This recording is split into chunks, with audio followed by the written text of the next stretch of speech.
Hi, this is Anita Web Weaver, your transformational teacher and coach. If you are at or near retirement age, stay right there. Don't go anywhere because I'm going to talk to you today about some ways you can develop great joy, peace, and contentment in your retirement beyond what you ever thought possible. So stay right there. However, before you do, make sure you have a notebook and a pen or pencil, because I'm going to give you a couple exercises at the end of this talk today for you to write down and reflect on. So if you have to, go ahead and pause this video right now, go get your pencil and pen, and come on right back. I'll wait for you. Okay, are you all set? Good, let's get started. If you're like the 10,000 or so people who are retiring every single day right now, you have probably developed your own checklist, right? You've done your financial plans, or they're in progress. Check. You've decided maybe where you want to live. Maybe it's someplace different from where you're at right now. Have you done that? Check. Have you decided when you're going to go and visit those grandkids who live out of town and how often? Check. Have you decided what kind of new retirement activities you're going to investigate and see if you want to do them? Got that on your checklist? Good. Check. Have you also investigated the best places for retirees to live and enjoy their retirement? Check. Okay. And have you also looked at some wonderful vacation opportunities as well? Check. Okay. Have you done all that? And have you also looked at, possibly, an encore career, which a lot of retirees are looking at right now? Check and check. I'm back after a little telephone interruption. Okay, so you've got your checklist, you've checked everything off, and you're all set for your retirement, right? Maybe not. What, you ask, is missing? The key thing that's missing from most retirement plans as people prepare for their retirement is the soul. Where does the soul fit in? How are you going to fit it in? And why is it important that you do that? Well, I'm going to tell you about that. Let me ask you this. Have you ever had something really wonderful happen to you? You've won an award. Maybe you got a great promotion or raise at work. You won that wonderful trip and you were able to take your family. Your favorite team won the Super Bowl and you watched them win and you were able to cheer them on. Your kids got a great scholarship to a good school. You raised a great family. You have a lot to be grateful for and thankful for. But let me ask you a follow-up question.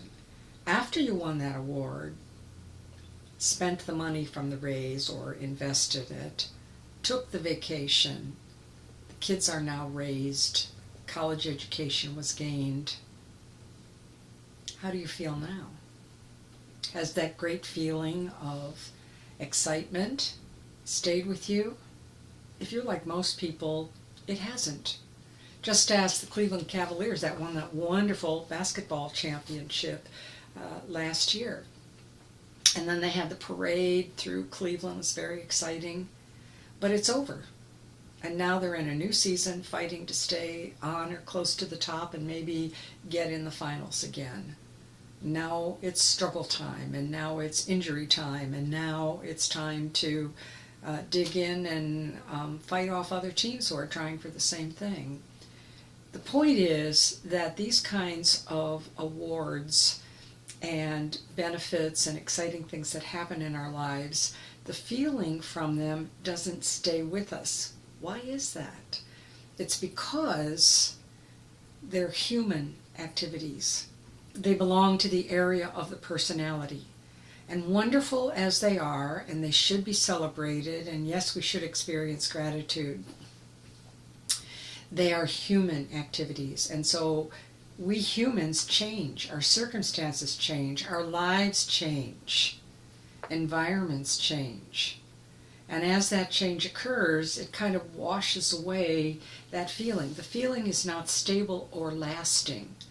What lasts is the connection to the soul. And unfortunately, in the busyness of our lives, many of us have not had an opportunity to even stop and think or take the time to develop that relationship with the soul. But now we're retired, or just about retired. Now, if we have the financial security to do so, we should be able to take the time and energy to begin to acquaint ourselves or reacquaint ourselves or deepen our acquaintance with the energies, beliefs, habits, attitudes, qualities of the soul. It's extremely important because that's where the permanency comes in. That's where the deep contentment comes in. That's where we feel the peace and joy that carries us through to the end of our days. That's why it's important. So the real peace and contentment and real happiness comes from an abiding relationship with our soul. And in the busyness of our lives, as the Hindu spiritual texts refer to it, the age of the householder, when we're raising families, working, making our mark on career and so forth. That's the age of the householder. But the age of retirement is a time of maturation and fulfillment and flowering. And we all know what happens in nature as plants flower and mature. They are at their greatest beauty at that time. And then after that, when their time is done, they fade and they die.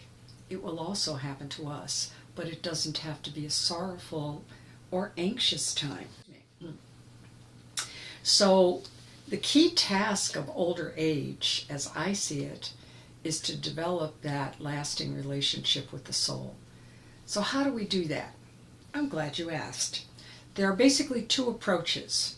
One has to do with exploring the dark, and one has to do with exploring the light. Sounds simple, doesn't it? Let me explain, give you an example. I don't know about you, but I love watching those home improvement shows on television, you know, where the individual or the couple decides to buy a fixer-upper, or they want to buy a home and they can't afford the beautiful home that they see, but they purchase a home that needs a lot of remodeling and improvement. And it's just so much fun for me to see the process that they go through, the vision that they have for the beautiful home that they want, and then the process they go through for getting it. Now, if you've seen those shows, you know exactly what happens. They have this wonderful vision of what it's going to look like. But what happens? They start tearing down walls and excavating the foundation, and invariably they find hidden problems, don't they? They find air ducts that aren't in the right place, or the electrical that isn't done correctly, or mold or mildew, or water coming into the foundation, beams that need to be moved, windows that need to be torn out and replaced, all kinds of things, often unexpected things. And if they don't do it, then even though they may get the vision that they want, they will never feel secure because it won't be based on a solid foundation. You know where I'm going with this, don't you? The same is true for our lives. We have to excavate the foundations of our lives and look at the hidden things that we may not really want to look at, so that we can improve it, change it, remove it, develop it, make it more stable, and create a strong foundation for the vision that we have in our lives. In a moment, I'm going to give you an exercise that's going to help you do that, as well as a vision exercise. But I'd like to just remind you of something you may or may not have learned about.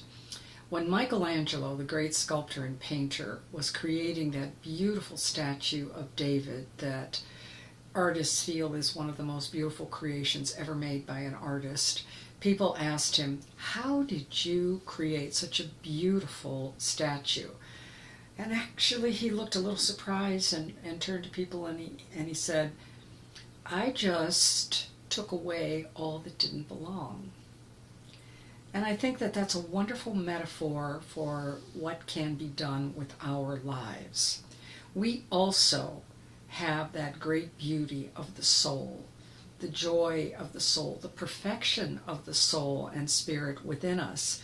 But it's been covered over by old patterns, thought forms, beliefs, attitudes, dysfunctional patterns, all kinds of things that have accrued to that beauty and distorted it and hidden it. That's why we need to do the excavation work to reveal the real beauty that is there, the beauty of the soul. And that's what the soul wants too. And that's what will give us the most satisfaction if we do the work of in retirement that we are called to do, which is the soul work of excavation. Okay, so are you ready for the first part of the exercise, the excavation work? Okay, pick up your pencil and notebook, and I'm going to give you 3 questions that I'd like you to answer. Now, if you get into a place as you start to answer them where you want to answer more fully as I continue this video, then go ahead and stop the video, write down the question, and take as long as you need to answer the question. Then turn it back on again, go to the next question, and so forth. Or if you choose, write down all 3 questions, and then when you have time for reflection, you can give the answers that you would like to give in a fuller way. So here's the first question. What quality or characteristic have I exhibited throughout my life that I wish I could change? What quality or characteristic have I exhibited throughout my life that I wish I could change? Most of us have 1 or 2 qualities that keep recurring in different situations and with different people, and we recognize, here I go again. Why am I doing that? Why does this happen? Now is a perfect time for reflecting on that and beginning that excavation. Here's the second question. What negative message about myself do I constantly give when I make a mistake or when I am criticized? What negative message do I give to myself about myself when I make a mistake or I am criticized? In other words, how do I beat myself up? What do I say to myself? How do I let myself know that I don't think very much of myself at those times? In other words, there's no self-love there. There's a lot of criticism and self-hatred instead. Something to change and offload and excavate. The third question is, what are the 3 things that I regret most about my life? We have not lived as long as we have lived without having regrets. And unfortunately, regrets are kind of a burden that we carry around like Santa in his sack, and it can be pretty heavy. Regret can be a very heavy burden, and it's something that we can look at and excavate. So the question is, what are the 3 things I regret most about my life? It might be a path not taken, a relationship that was severed that you wish you hadn't, or a relationship you wish you had developed that you didn't. Whatever it is, write that down, either now or later, for some reflection, and expand on these questions as fully as you are able at this time. These are also questions that you can return to again and again and mine them for the richness that they have for you. Now, obviously, these are excavating questions, right? These are questions that excavate the darkness and the kinds of things that we don't necessarily want to look at, but we're willing to at this time in our lives because we've developed the courage and ability and time to do so. But let's go ahead and look at the other side. Let's look at the light. How do we bring the light to a question like this? Well, one simple way to do this is, once we've got the answers to these questions, and you can do this 1 question at a time or all 3 questions together, just sit in a comfortable place and make sure that you're relaxed, and place your hand on your heart, 1 hand or both as you wish, and just allow yourself to breathe gently and easily. Don't try and force anything. And just feel the energy of the heart, which is always a very loving, healing energy. As you do that, if you're willing, you can close your eyes and imagine a giant movie screen or a giant big screen TV in front of you, on the wall in front of you. The bigger the better.